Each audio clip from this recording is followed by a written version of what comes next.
Hello everyone, welcome to another episode of Becoming Non-Anonymous. I'm Dr. Lynn and I'm going to show you how to turn your addiction into a recovery superpower, one power tip at a time. This is the Road Show edition and I'm at Lake McConaughey in Nebraska. OMG, you gotta get here. You can camp on the beach. There's like 20 miles of white sandy beaches, unbelievable clear water. What a best kept secret.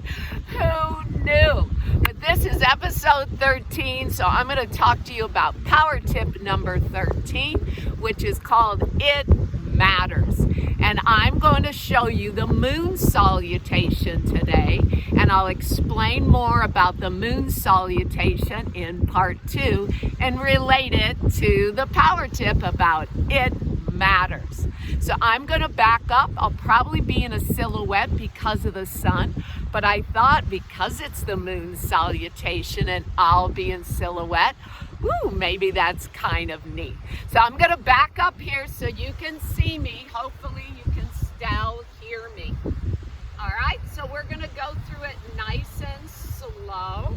Let me keep backing up here. I'll stay right here. All right, so you're standing in a nice, strong mountain pose, feeling and grounding your feet into maybe the sand or the earth, feeling that beautiful support. Let's inhale and draw those arms up. And then I want you to just take your hand around your wrist. If you've been following me, this is the crescent moon. We did it in episode number 12. And come up. Then we're going to bring our hands down and step wide. And this is called victory pose. From victory, we're going to go to 5-pointed star. Then I'm going to turn my foot and turn that foot, and I'm going to move into triangle.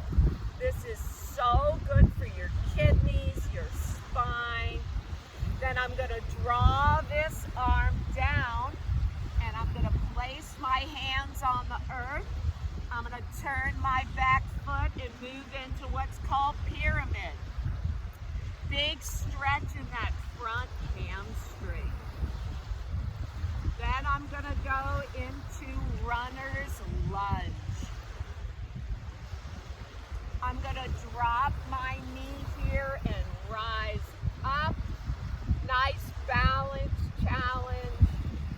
And bring the hands back down. Then I'm going to turn this foot and I'm going to move into what's called side lunge. And then I'm going to do a squat. Big stretch in that groin muscle. Then I'm going to do a side lunge to the other side. I'm going to turn and rotate my body. I'm back in runner's lunge. I'm going to drop my knee and rise up. Again, a nice balance challenge. You'll also feel it there in the quad. Bring the hands down. Gonna move into pyramid pose. So pyramid, I straighten both my legs. Now the stretch is in the hamstring. I'm gonna turn and rotate that back foot and move into triangle on this side. From triangle, I'm going to go to 5-pointed star. Victory. I'm going to step my feet together. Draw the arms up. Crescent moon to crescent moon. And then bring the hands down. We're going to do the same thing again, but we're going to start to the other side. All right, so let's inhale, draw the arms up. Side crescent moon, crescent moon. I'm gonna bring the hands down, press your hands together. You can fire up those biceps and triceps. I'm gonna take a wide step and I'm gonna sink into victory pose. From victory to 5-pointed star. Now I'm gonna turn my feet and move into triangle. Then I'm gonna bring this arm down, turn my back foot, straighten that front leg. This is called pyramid. I'm gonna send that leg back long, runner's lunge. I'm gonna drop my knee and rise up. Then I'm gonna bring my hands back down. I'm gonna turn that foot and do a side squat.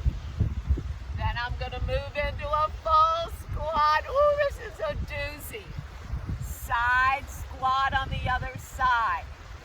I'm gonna rotate and turn into runner's lunge. Drop the knee down. Balance challenge, bringing the arms up. Big breath in. Exhale, bring those hands down. Now I'm gonna tuck that back toe, straighten legs. This is called pyramid. Then I'm gonna turn that foot and I'm gonna come up into triangle. I'm gonna rise up, 5-pointed star. Victory. I'm gonna step my feet together. That's probably the hardest. I got sand. Arms up, crescent moon, crescent moon. Hands come down. All right. So let me come forward here. So that is the moon salutation, and you do it both directions, all right? Representing going through all the cycles of the moon. Just very unknown. I have never, and I've been doing yoga, oh my gosh, almost 20 years. I've never been to a yoga class where someone taught me that. And it matters, all right? So let's talk about part 2 and relate what we just did to it matters and recovery. So let's talk about the moon salutation versus the sun salutation. So the sun salutation is very common in yoga classes. I've yet to go to a yoga class where they didn't do a sun salutation. But the difference between the moon salutation and the sun salutation is the purpose behind it. And the purpose behind it matters. So the purpose of a sun salutation, usually you do that in the morning and it energizes you. But the sun salutation is really hard on your shoulders, a lot of core strength, a lot of weight bearing. And I have gotten injured before trying to push through that. It can be very advanced. Now there are different versions of it, and I do teach that. But let's focus on what's behind the moon salutation. So the sun salutation, right, gives you energy, and guess what? Warms you up. Well, the moon salutation cools you down. You do it in the evening. And it's meant to calm and relax you. I don't know about you guys, but a lot of my drinking is a lot over here that gotta get going, moving, banging it out. Where's my next drink? Do I have enough wine at home? This is totally different. This is how to chill and get high naturally. And if you've been watching me, that was one of my tips. Just this calming, cooling effect. Very new and different for me, and I really appreciate the significance behind that. So let's relate kind of the sun versus the moon salutation to it matters, the concept around it mattering. So the sun salutation for me is the question about what's the matter with me? I was always, while I was drinking, wondering what's the matter with me? Why do I always end up at 5 o'clock drinking, even though I've sworn I wasn't going to do it another day? Even though I said I'm not an alcoholic, I got this, it's not a big deal. And I could never quite quit on my own. And I always wonder, what is wrong with me? Why can't I even practice heavy controlled drinking? I just couldn't do it. It's because I have a disease, and it's called addiction. And it's the way my brain gets obsessed and starts to crave alcohol. I'm not a one-sip wonder. I'm not a sipper. I'm a gulper. I gulped wine. I gulped cold Heinekens, right? So that's kind of that sun salutation for me. This idea of addiction and drinking, and why can't I figure out what's wrong with me? Because I was drinking because something always just didn't feel right.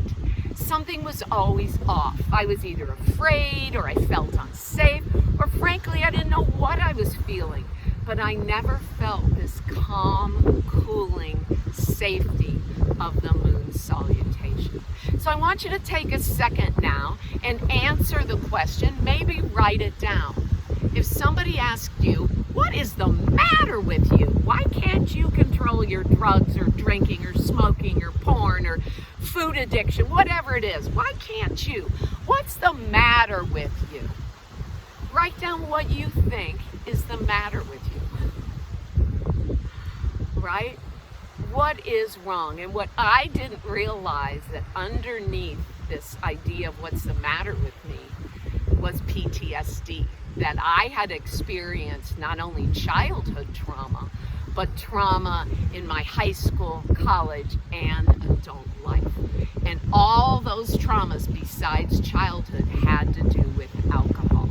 And I somehow paired my self-worth and the love I felt for myself is what I got, in particular from men.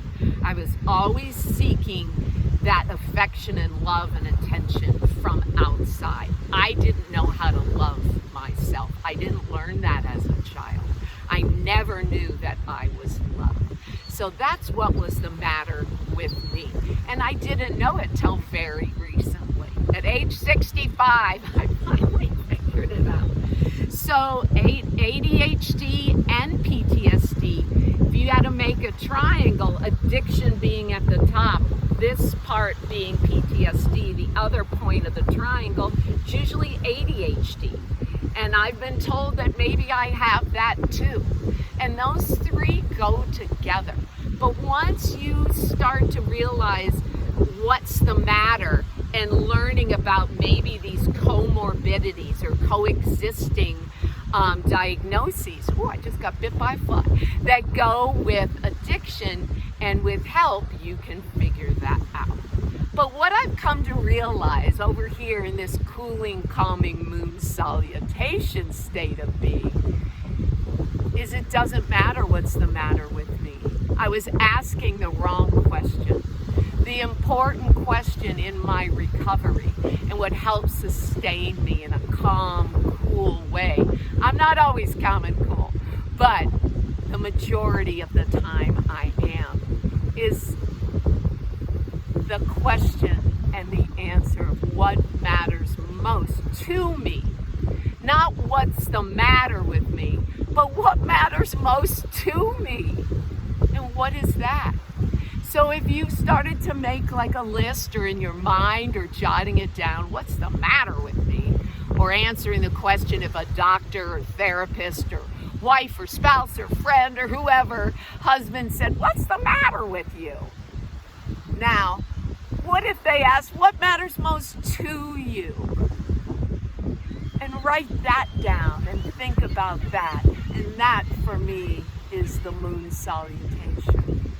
Do you know what matters most to me? Is feeling peace and joy and serenity and bliss in my heart. And to wake up every day, I don't even think about drinking. If 5 o'clock comes and goes, I don't drink and I don't think about it. That's what matters to me. And all that time and energy and money I spent obsessing about drinking, craving drinking, the bad behavior that went with it, the not remembering, the blackouts, the brownouts. What matters to me is all this beautiful time that I have, that I can travel and I can do yoga and Tai Chi and paddleboard. I'm going to go out later and hike and all these wonderful things. And the one thing that matters most, well, two things that matter most to me. One is that I got to make amends to my two boys, and I am the mom that they deserve. I'm her now, and I've been her for 13 years. That matters the most to me, that my boys got to see the kind of mom I always knew I could be. Clean and sober and beautiful, and I just want to be with them or near them and spend time with them when I can. And the other thing that matters most to me is the God of my understanding. I swear he put his hand on my head and he said, "Well done, my good and faithful daughter. Well done." And he's the one who called me out here on the road and said, "Go tell people that there is a way out." Does it have to be all my tips and my way? No. But what matters most to you? All right.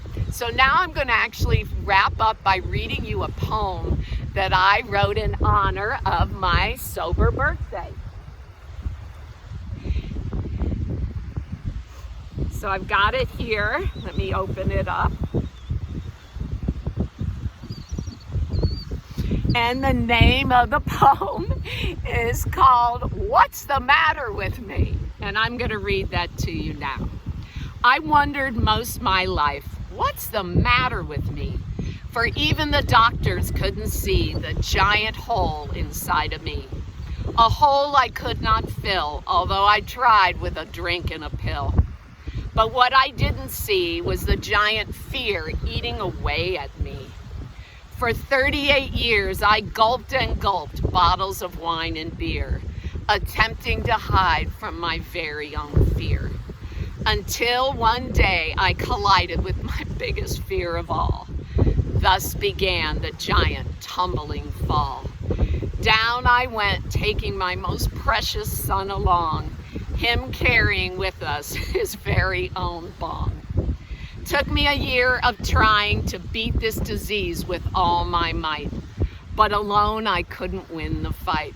Till one day I went to AA, and I gave God my craving, and he took it away. Here I stand 13 years later, proud to say, I know what's the matter. Is that the question I was asking all along was the wrong one. It's not about what's the matter with me. It's about what matters most to me. So the next time someone asks you, what's the matter with you? Simply reply with what matters most to you. That's the first poem I ever wrote. Well, guys, I hope that helps a little bit. I'm going to spin this camera around so that you can see where I am today. Look at these sandy beaches. This is what matters to me. And I'm out here all by myself, and I don't have to drink. I can just celebrate and love on my life and others. All right, I'll see you in Wyoming for episode 14.